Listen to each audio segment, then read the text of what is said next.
വായിലിട്ടാൽ അലിഞ്ഞു പോകുന്ന സ്വീറ്റ് എന്ന് കേട്ടിട്ടുണ്ടോ?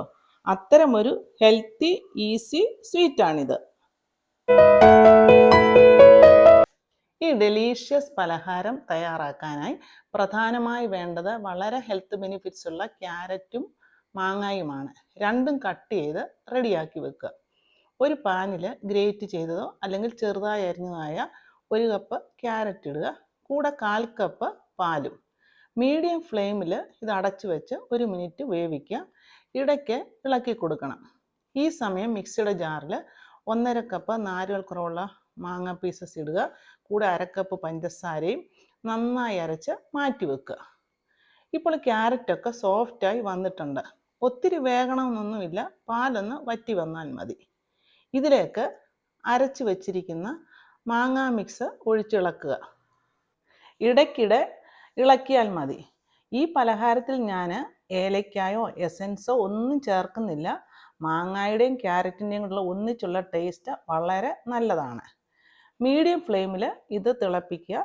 തിളച്ചിത് വറ്റി വരണം. ഈ സമയം ഒരു സാധാരണ 7-8 ബിസ്ക്കറ്റ് മിക്സിയുടെ ജാറിൽ തരിതരിപ്പായി പൊടിച്ചെടുത്ത് അതും മാറ്റി വെക്കുക. ഇപ്പോൾ മിക്സൊക്കെ ടൈറ്റ് ആകാൻ തുടങ്ങിയിട്ടുണ്ട്. ഈ സമയം ഞാൻ 1 സ്പൂണ് നെയ്യ് ഒഴിക്കുന്നുണ്ട്. ആകെ ഈ 1 സ്പൂൺ നെയ്യേ ഞാൻ ഉപയോഗിക്കുന്നുള്ളൂ. താല്പര്യമുള്ളവർക്കൊക്കെ കൂടുതൽ ഉപയോഗിക്കാം. ഇനി ഇതിലേക്ക് 1/2 കപ്പ് മിൽക്ക് പൗഡർ ചേർക്കുന്നുണ്ട്. മിൽക്ക് പൗഡറിന് പകരം ഏതെങ്കിലും പൊടിച്ച നട്ട്സും ഉപയോഗിക്കാം. ഇത് നല്ലവണ്ണം ഇളക്കി യോജിപ്പിക്കുക. മിൽക്ക് പൗഡർ ചേർക്കുമ്പോൾ ഈ പലഹാരം നല്ലവണ്ണം സോഫ്റ്റ് ആകും, അതുപോലെ രുചിയും കൂടും. ഇനി ഇത് തുടരെ ഇളക്കിക്കൊണ്ടേ ഇരിക്കുക. ഇപ്പോൾ ഇത് കുറച്ച് ടൈറ്റ് ആകാൻ തുടങ്ങിയിട്ടുണ്ട്.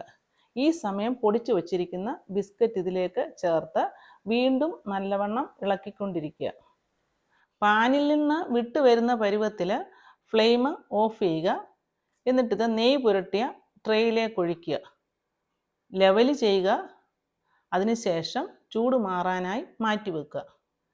ചൂടൊക്കെ മാറിയതിന് ശേഷം ഇഷ്ടമുള്ള ഷേപ്പിൽ ഇത് കട്ട് ചെയ്തെടുക്കാം.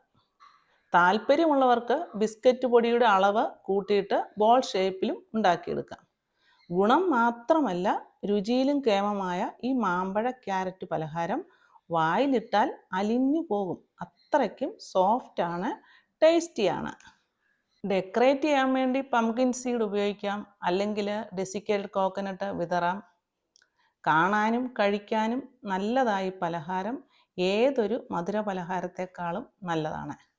പഴുത്ത മാങ്ങായ്ക്കും ക്യാരറ്റിനും മധുരമുള്ളതിനാൽ പഞ്ചസാര അധികം വേണ്ടാത്ത ഈ പലഹാരം നിങ്ങൾക്കിഷ്ടമായെങ്കിൽ ലൈക്ക് ചെയ്യുക, ഷെയർ ചെയ്യുക, കമൻറ്റ് ചെയ്യുക.